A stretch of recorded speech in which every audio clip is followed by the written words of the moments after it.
We begin today's show on the nearly decade-old war in Afghanistan. It is already the longest war in U.S. history. On Wednesday night, President Obama announced a plan to withdraw 10,000 troops from Afghanistan this year and bring another 23,000 home by the end of the summer in 2012.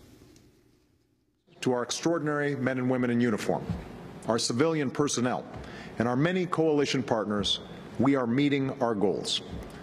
As a result, starting next month, we will be able to remove 10,000 of our troops from Afghanistan by the end of this year, and we will bring home a total of 33,000 troops by next summer, fully recovering the surge I announced at West Point. After this initial reduction, our troops will continue coming home at a steady pace as Afghan security forces move into the lead. Our mission will change from combat to support. By 2014, this process of transition will be complete, and the Afghan people will be responsible for their own security. We're starting this drawdown from a position of strength. Al-Qaeda is under more pressure than at any time since 9/11. Together with the Pakistanis, we have taken out more than half of Al-Qaeda's leadership.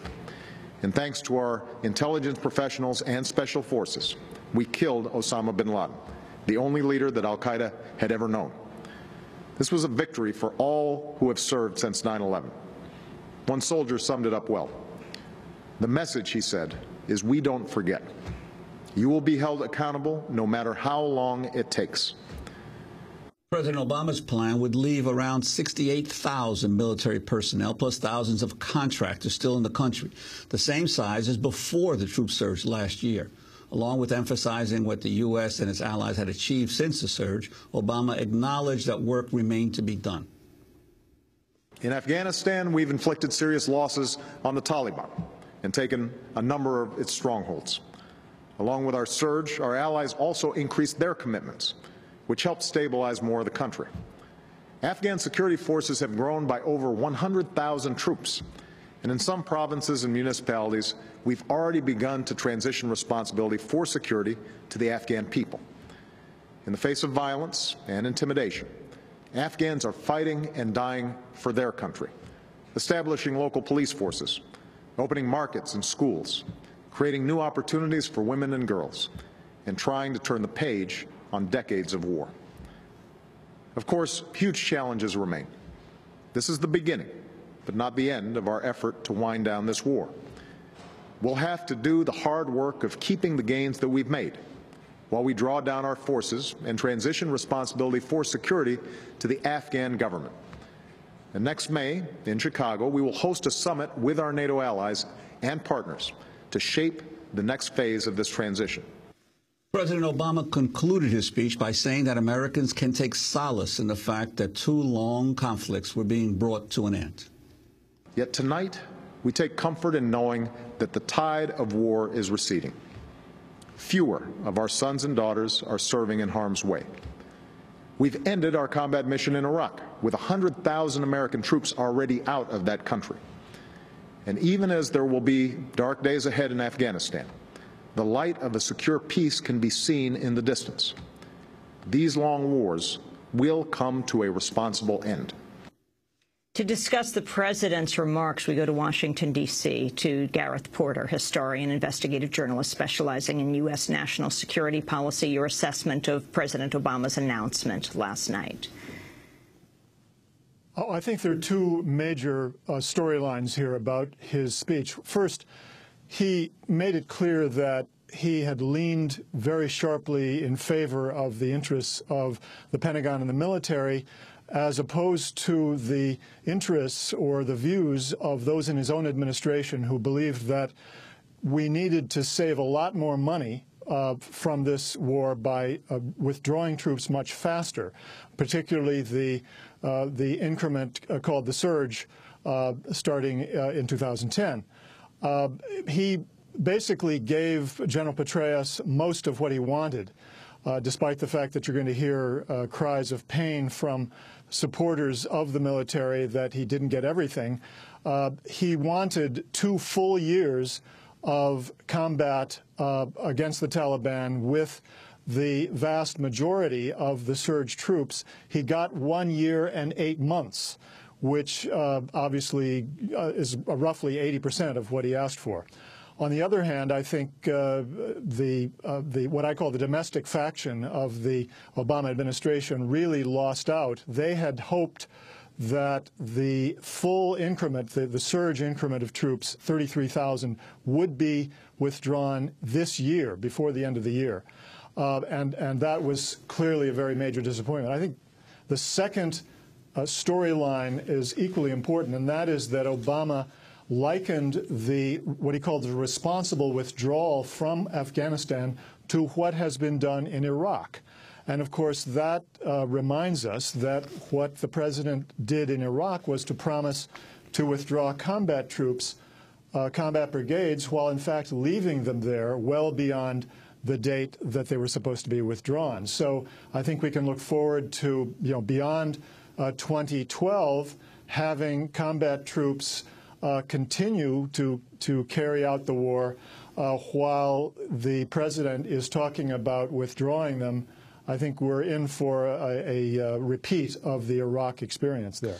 And Gareth Porter, isn't this an attempt by the president basically to control the narrative on this, to declare mission accomplished when the reality is that Afghanistan still is an extremely dangerous place, and that the efforts of the administration to, quote, pacify the country have not succeeded? And then, two, to claim that the troops have been withdrawn when they are going to be leaving a significant number of troops there for years to come. Well, absolutely. There's an effort here to create a narrative that, as he put it, the war is receding, the tide of war is receding, when in fact nothing of the sort is happening. I mean, clearly the Taliban are carrying out counterattacks this year and will do so again next year. That's not going to come to an end. His vague language in this regard is, I'm afraid, going to come back to bite him, because it's going to become clear that he couldn't deliver on that promise of sort of an ebbing of the tide of war. And you've done research into the claims of General Petraeus back late last year about the number of Taliban killed or captured. Could you talk about that?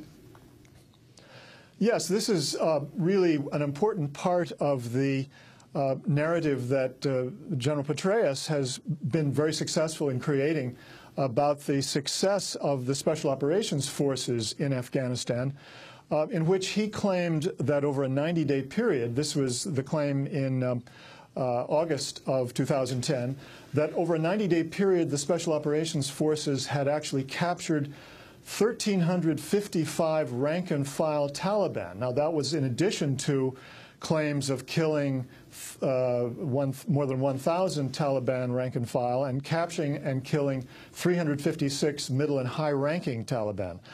Now, most of those claims, the claims about killing of Taliban, could not be fact-checked, but there was a way to fact-check the claim of capturing that many Taliban. And what I did was to obtain an unclassified paper from the task force responsible for detention affairs in Afghanistan, Task Force 435, which showed the monthly intake and release of prisoners to and from the main detention center at the Bagram Air Base, called Parwan.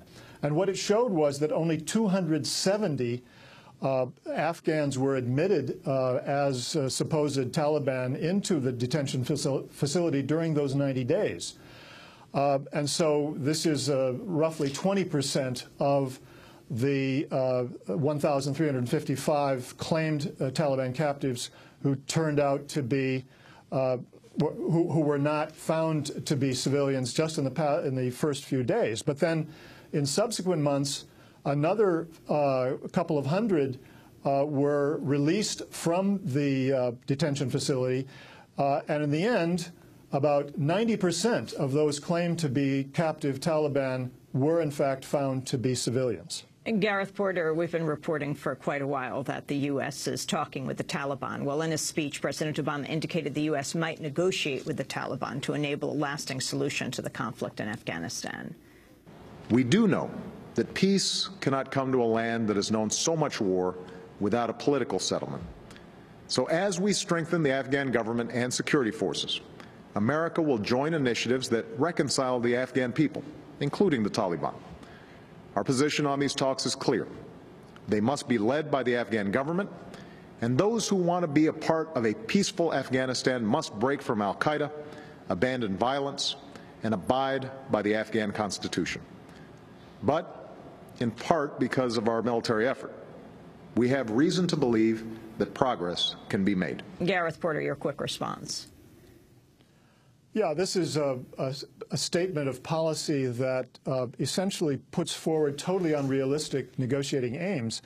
No independent analyst of the Taliban really believes that they're going to cave in to pressure from the U.S. military to sit down and negotiate an agreement without a commitment by the United States in advance to a timetable for withdrawal. Now, this, of course, is exactly what the Obama administration refuses to provide. So this really reminds me, more than anything else, of the Lyndon Johnson administration's position on negotiations in the spring of 1965, before there was any realism in the U.S. position at all.